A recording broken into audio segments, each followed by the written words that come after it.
வந்தவங்களுக்கு எல்லாம் வந்து அறுசுவை விருந்து மட்டும் இல்லாம கிஃப்ட் எல்லாமும் கொடுத்திருக்காங்க. என்ன கிஃப்ட்? கிஃப்ட்ல வந்து பத்தமடை பாய், தோடர்களின் சால்வை, காஞ்சிபுரம் கைத்தறி பட்டுப்புடவை, ஊட்டி வர்க்கி, கன்னியாகுமரி கிராம்பு, கோவில்பட்டி கடலை மிட்டாய், ஈரோடு மஞ்சள், கொடைக்கானல் பூண்டுன்னு தமிழ்நாட்டுல உள்ள எல்லா மூலையில இருந்தும் பொருட்களை வாங்கிட்டு வந்திருக்காங்க. இது மகளிர் சுய உதவி குழுக்களால தயாரிக்கப்பட்ட அந்த ஒரு பெட்டகத்துல வச்சு எல்லாருக்கும் வந்து கிஃப்டா கொடுத்துருக்காங்க. ஓகே.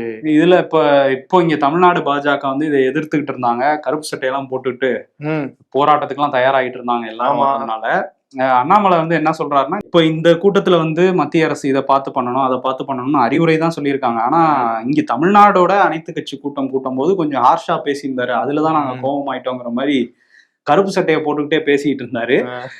இப்போ வந்து DK சிவகுமார் வேற என்ன சொல்லியிருக்காருன்னா, இங்க வந்து இறங்கினவரு இந்த மாதிரி பாஜக அவங்களுக்கு வந்து போராடுறாங்க இதுக்கு எதிராக அப்படின்னோடனே அவங்க கருப்பு கொடி காட்டி எங்களை வரவேற்கிறாங்க, இது நாங்க பாராட்டுறோங்கிற ரேஞ்சுக்கு பேசியிருந்தாரு. இங்க தலைவரா இருக்கவரு எங்க மாநிலத்துல ஒரு காலத்துல ஆபீசரா இருந்தவர் தான், அவருக்கு எங்க பலம் என்னன்னு தெரியும் அப்படின்லாம் வந்து அவர் பேசிட்டு இருந்தாரு. ஒரு மந்தையில இருந்து பிரிந்த இருந்த ஆடுகள் அப்படின்னு பேசிக்கிறாங்க. ஆடுகளா?